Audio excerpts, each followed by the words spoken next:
Et si je te disais que la plus grande bataille de Jésus n'a pas eu lieu sur la croix, mais dans le désert? Oui, pendant 40 jours, le Fils de Dieu a affronté la solitude, la faim, le silence du ciel et les attaques directes de Satan.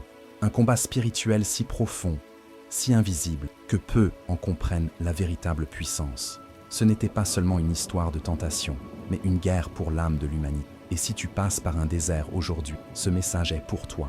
Dans cette vidéo, on va plonger ensemble dans chaque moment de cette époque. Tu vas découvrir pourquoi Dieu permet parfois le silence, pourquoi tu te sens isolé, et surtout, comment Jésus a vaincu, non pas avec ses forces humaines, mais avec la parole vivante. Ce que tu vas entendre ici peut transformer ta manière de traverser les saisons les plus sombres de ta vie. Alors écoute bien, si tu es dans une vallée, c'est peut-être parce que Dieu te prépare à une élévation. Mais avant de commencer, une chose importante, beaucoup de personnes regardent nos vidéos sans être abonnées à la chaîne. Et pourtant, chaque vidéo que tu manques est peut-être une révélation que Dieu voulait te transmettre. Alors si tu crois que ce type de contenu peut t'aider dans ta vie spirituelle, abonne-toi maintenant à Entre Ciel et Terre et active la cloche pour ne rien rater. Reste bien jusqu'à la fin de cette vidéo, car on va dévoiler les vérités invisibles que Satan ne veut pas que tu comprennes. Il y a des moments dans la vie où l'on ne choisit pas d'entrer dans le désert. C'est le Saint-Esprit lui-même qui nous y conduit. C'est exactement ce qui s'est passé pour Jésus. Après son baptême dans le Jourdain, Jésus fut conduit par l'Esprit dans le désert. Matthieu 4:1. Et non, ce n'était pas une punition, ni un exil, mais une étape essentielle de préparation spirituelle. Ce désert spirituel, souvent redouté par les âmes en quête de confort, est en réalité le lieu sacré du dépouillement. Le silence du désert résonne plus fort que tous les bruits du monde. C'est là que le combat de l'âme commence, là où l'on fait face à soi-même et à l'ennemi invisible. Dans le désert, il n'y a plus de distraction, pas d'applaudissements, pas d'échappatoire. Il ne reste que toi, ta foi et Dieu. Le 40 jours de Jésus dans cette solitude spirituelle symbolise une épreuve sacrée, une immersion dans l'invisible, dans l'intimité brute avec le Père. Ce n'est pas un lieu de confort, c'est un champ de bataille spirituelle, où la chair est confrontée à l'esprit et où chaque fibre humaine est éprouvée. Le temps d'affliction que Jésus traverse dans ce désert marque le début de son préparation spirituelle pour la mission qui l'attend. C'est un temps d'isolement divin, mais aussi un espace de révélation céleste. Peu de gens comprennent que ce type d'épreuve est souvent un privilège spirituel. Ceux qui sont appelés à de grandes missions sont souvent passés par un désert spirituel, une épreuve sombre qui ne fait pas de bruit mais qui transforme tout de l'intérieur. Ce n'est pas une punition, c'est un recalibrage. C'est dans cet isolement que l'on entend plus clairement la voix de l'ennemi, mais aussi, et surtout, la douce direction du Saint-Esprit. Le désert met à nu les intentions, les blessures, les dépendances. Il détruit le faux pour révéler le vrai. Si tu ressens que Dieu t'a arraché de tout ce que tu connaissais, que tu te sens seul, que le ciel est silencieux, tu n'es pas abandonné. Tu es peut-être, comme Jésus, conduit par l'Esprit vers une confrontation destinée à te fortifier. Cette guerre invisible n'est pas contre des hommes, mais contre les ténèbres qui rôdent dans les replis de l'âme. Et bien que tu ne vois pas encore les fruits, ce désert prépare une moisson que tu ne peux pas imaginer. C'est dans ces zones arides que la victoire sur le diable commence à germer, en silence. Le désert, vois-tu, c'est ce creuset mystique où les prophètes sont façonnés, où la préparation spirituelle prend le pas sur les apparents. Là, où le jeûne et prière deviennent respiration, et où la dépendance à Dieu devient absolue. Jésus n'a pas fui ce lieu, il l'a embrassé, car il savait que sans désert, il n'y a pas de mission. Et sans tentation dans le désert, il n'y a pas de puissance dans le ministère. C'est là que commence la vraie histoire. Une histoire marquée par le feu de l'épreuve et nourrie par la réponse par la parole. Le jeûne de Jésus n'est pas une simple abstinence de nourriture. C'est un langage spirituel, une prière silencieuse, un cri du cœur qui cherche Dieu plus que le pain. Durant ces 40 jours de Jésus dans le désert spirituel, son corps s'affaiblit, mais son âme se fortifie. Il ne jeûne pas pour impressionner, mais pour s'aligner. Il renonce au visible pour embrasser l'invisible. Voilà ce que peu comprennent. Le jeûne et prière brisent les chaînes invisibles et préparent le cœur à recevoir la lumière divine dans les ténèbres les plus profondes. Chaque jour de jeûne dans le désert était une épreuve du Christ, une mise à l'épreuve de sa dépendance absolue envers le Père. Ce n'est pas une torture, c'est une transformation. Le silence de Dieu devient alors un test d'endurance spirituelle. La faim de l'âme remplace la faim du ventre. Jésus expérimente le vide, pas seulement dans l'estomac, mais aussi dans l'esprit, dans l'émotion, dans la solitude. Et c'est dans ce vide que Dieu parle. Il parle dans le creux. Dans ce temps d'affliction, la voix du Père devient plus réelle que le grondement de l'estomac. Le jeûne de Jésus est aussi un acte de guerre, une bataille spirituelle silencieuse, mais féroce. Chaque jour sans nourriture affaiblit la chair mais renforce l'esprit. Ce n'est pas une fuite, c'est une stratégie divine. Quand on jeûne, on attire la lumière dans les zones d'ombre de l'âme. On se détache des faux plaisirs, on brise les illusions. Jésus, en refusant de manger, démontre que l'homme ne vivra pas seulement de pain, mais de toute réponse par la parole. Matthieu 4, 4. Cette déclaration deviendra une arme face à la tentation de Satan. Combien de fois avons-nous ressenti cette faim profonde, cette soif inexprimable de quelque chose que le monde ne peut pas offrir? C'est la faim de l'âme, cette sensation que rien ne suffit, que même entouré de tout, il nous manque l'essentiel. C'est là que le jeûne prend tout son sens. En s'éloignant du bruit, des écrans, de la nourriture même, on retrouve ce feu sacré. Et c'est là, dans le silence du désert, qu'on entend la voix de l'ennemi, mais aussi, plus puissamment encore, le murmure de l'esprit. Le jeûne n'est pas réservé aux saints ou aux moines, c'est une arme à ta disposition. C'est dans la solitude spirituelle, dans le combat de l'âme, que le feu divin descend. Jésus ne sortira pas affaibli de ces 40 jours, il en sortira prêt. Car chaque instant de faim a été une offrande, chaque moment de vide, un autel dressé. Il nous montre que le renforcement de la foi passe par la privation du monde, que pour remporter la victoire sur le diable, il faut parfois perdre ce qui rassasie notre chair, pour nourrir ce qui élève notre esprit. Lorsque le corps est faible et l'âme exposée, l'ennemi rôde. Pendant les 40 jours de Jésus dans le désert spirituel, c'est précisément à la fin de cette période de jeûne et prière que la tentation de Satan surgit avec une précision chirurgicale. Il n'est pas venu avec des chaînes ou une armée, non, il est venu avec des mots, des suggestions, des demi-vérités enrobées de logique. Voilà l'une des armes préférées du diable, la séduction spirituelle. Il ne force pas, il insinue, il ne hurle pas, il murmure. Et c'est souvent dans ce silence du désert que sa voix de l'ennemi devient audible. La première tentation touche le corps. Si tu es fils de Dieu, ordonne que ces pierres deviennent des pains. Matthieu 4, 3. Satan ne critique pas la divinité de Jésus. Il la met en doute pour éveiller l'orgueil. Après 40 jours de jeûne de Jésus, cette proposition semble presque raisonnable, mais elle cache une attaque contre la confiance totale en Dieu. Jésus, affamé mais lucide, répond par l'Écriture. L'homme ne vivra pas de pain seulement. Matthieu 4, 4. Voilà la réponse par la parole, l'épée contre la manipulation. Une véritable bataille spirituelle vient de commencer. La deuxième tentation vise l'ambition spirituelle. Satan l'emmène au sommet du temple et lui dit de se jeter, citant même les Écritures pour appuyer son piège. C'est subtil, non? L'ennemi connaît la parole, mais il la tord pour séduire. C'est un affrontement spirituel, un duel d'interprétation. Jésus, encore une fois, ne se laisse pas prendre. Il réplique « Tu ne tenteras point le Seigneur ton Dieu » Matthieu 4, 7. Le combat de l'âme se joue ici, dans la justesse du discernement, dans la capacité à détecter le poison caché dans les versets mal utilisés. Enfin, la troisième tentation touche l'ego, le pouvoir, la gloire terrestre. Satan montre à Jésus tous les royaumes du monde et lui dit « Je te donnerai tout cela si tu te prosternes et m'adores » Matthieu 4, 9. Cette fois, c'est une attaque des ténèbres frontales. Plus de masque, plus de subtilité. Le masque du serpent tombe et le lion rugissant dévoile sa soif d'adoration. Mais Jésus, dans un renforcement de la foi exemplaire, déclare avec autorité « Retire-toi, Satan » Matthieu 4, 10.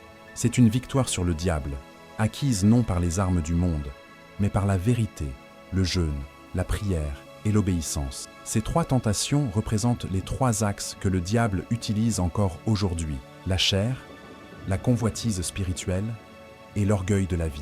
Elles se déguisent sous des formes modernes, mais le cœur du piège reste le même. Dans nos temps d'affliction, il nous susurre que Dieu nous a oubliés, que nous pouvons prendre des raccourcis, que notre foi est inutile. C'est là qu'il faut se souvenir du jeûne de Jésus, de sa préparation spirituelle, de son isolement divin, qui fut en réalité une arme contre les ténèbres. Alors, mon ami, chaque fois que tu entends cette voix de l'ennemi, souviens-toi que Jésus aussi l'a entendu. Et il a répondu, non par la colère, ni par le doute, mais par la parole. Tu n'es pas seul dans cette guerre invisible. Le Maître l'a vécu avant toi. Et si tu suis son exemple, toi aussi tu connaîtras la victoire dans le désert. Quand tout vacille, quand les émotions débordent, Quand l'ennemi s'insinue avec ses ruses anciennes, il ne reste qu'une arme véritable, la parole de Dieu. Dans les 40 jours de Jésus passés dans le désert spirituel, chaque tentation de Satan a été repoussée non par des cris ou des gestes, mais par une réponse par la parole. Jésus, affaibli dans la chair, mais aiguisé dans l'esprit, n'a pas inventé de discours. Il a cité les Écritures 3 fois, 3 frappes décisives dans la bataille spirituelle qui se jouait dans l'invisible. Il est écrit, ce sont les mots que Jésus a employés face à l'attaque des ténèbres. Ce n'est pas un hasard, c'est une stratégie. Satan avait ses propres versets, déformés, tordus. Mais Jésus a ramené chaque mensonge à la lumière de la vérité divine. Ce combat de l'âme ne se gagne pas avec des émotions, mais avec la vérité, une vérité solide, mémorisée, méditée, vécue. Le désert révèle ce que l'on porte réellement à l'intérieur. Et si l'on ne porte pas la parole, on n'a rien pour répondre. La guerre invisible ne pardonne pas l'ignorance spirituelle. La parole de Dieu n'est pas un livre de citations motivantes. C'est une épée. Prenez aussi l'épée de l'Esprit, qui est la parole de Dieu. Éphésiens 6, 17. Voilà pourquoi le diable redoute ceux qui méditent la Bible, car celui qui connaît la parole possède une arme que le monde ne comprend pas. Même dans le silence du désert, elle résonne. Elle perce les doutes. Elle coupe les racines du mensonge. Jésus, dans son isolement divin, nous a laissé un modèle. Ne pas argumenter avec Satan, mais lui résister avec des versets vivants. Aujourd'hui, combien de croyants tombent parce qu'ils ne savent pas quoi répondre? Ils se sentent écrasés par la voix de l'ennemi, paralysés dans leur temps d'affliction, incapables de discerner le vrai du faux. Voilà pourquoi il faut revenir à l'essentiel, nourrir son âme avec la parole, comme Jésus l'a fait pendant son jeûne et prière. Car lorsqu'elle devient ta nourriture quotidienne, elle devient aussi ton bouclier dans les jours sombres. Ce renforcement de la foi ne se fait pas dans l'euphorie, mais dans l'intimité avec les Écritures. Alors, si tu veux tenir debout dans les épreuves, si tu veux remporter ta propre victoire sur le diable, commence par t'immerger dans la parole, médite-la, parle-la, prie-la. Ne te contente pas de la lire, laisse-la te transformer, car elle seule peut faire taire le murmure. Et crois-moi, dans la suite de cette marche dans le désert, tu vas en avoir besoin plus que jamais. Il y a des moments où tu pries et rien ne se passe. Tu cries, tu jeûnes, tu te prosternes, mais le ciel reste fermé. Le silence devient assourdissant. C'est ce que Jésus a vécu pendant ces 40 jours de Jésus dans le désert spirituel. Il n'y avait pas de foule, pas de miracle, pas de consolation divine visible, juste le vent, la poussière et un silence de Dieu pesant. Et pourtant, c'est là, dans cette solitude spirituelle, que se prépare la plus grande mission de toute l'histoire humaine. Le temps d'affliction ne veut pas dire abandon. Le Saint-Esprit conduit parfois volontairement dans des lieux arides, non pour punir, mais pour former. Dans ce combat de l'âme, l'absence apparente de Dieu est en réalité sa pédagogie la plus profonde. Il t'enseigne à entendre son murmure dans le silence, à lui faire confiance même quand tu ne sens rien. C'est dans cet isolement divin que l'âme se dépouille de tout appui humain. Elle apprend à ne pas dépendre des sensations, mais de la foi nue, de la parole seule. Beaucoup abandonnent la marche à cause de ce silence. Ils pensent que Dieu les a oubliés. Mais souviens-toi, même Jésus, le Fils bien-aimé, n'a pas été épargné par cette épreuve sombre. Son jeûne et prière ne l'ont pas délivré du silence, mais l'ont affermi pour le traverser. Voilà le paradoxe de la vie spirituelle. Dieu semble loin, mais il est plus proche que jamais. C'est dans cette bataille spirituelle, sans applaudissements, que naît le véritable guerrier de Dieu. Le silence devient une épreuve, oui, mais aussi un appel à l'écoute. As-tu déjà traversé ce genre de désert, où chaque jour semble une lutte, où la voix de l'ennemi te dit que Dieu t'a abandonné? Ne l'écoute pas. C'est précisément parce que tu avances que tu es attaqué. Le diable ne gaspille pas son souffle sur les âmes qui dorment. Il attaque ceux qui, comme Jésus, marchent dans l'obéissance. Cet affrontement spirituel est invisible, mais réel. Et c'est là que se forge ton appel, dans la solitude, dans les larmes invisibles, dans le feu silencieux de la foi. Alors ne fuis pas ton désert, ne méprise pas ton silence. Il fait partie de ta préparation spirituelle. C'est le creuset où Dieu fait fondre les faux espoirs et façonne l'or véritable de la foi. Si tu es dans le désert aujourd'hui, garde cette vérité dans ton. Si le ciel est silencieux, c'est que Dieu parle autrement. Et plus tu avances, plus tu te rapproches de cette victoire sur le diable qui changera ton vie et celle de ceux qui te suivront. Aucun témoin, aucun disciple, aucun miracle public. Juste une guerre qui se livre dans le secret, là où les yeux humains ne peuvent pénétrer. C'est cela, la bataille spirituelle que Jésus a menée dans le désert spirituel. Pendant ces 40 jours de Jésus, rien ne semble se passer aux yeux du monde. Mais dans l'invisible, un tremblement secoue les royaumes des ténèbres. Car ce n'est pas dans la foule que se gagne la première victoire du Messie, mais dans la solitude, dans le secret, dans le silence le plus épais. L'épreuve du Christ dans le désert n'avait pas de spectateurs, mais elle était observée par le ciel et l'enfer. C'était un affrontement spirituel direct, un duel entre la lumière incarnée et le prince du mensonge.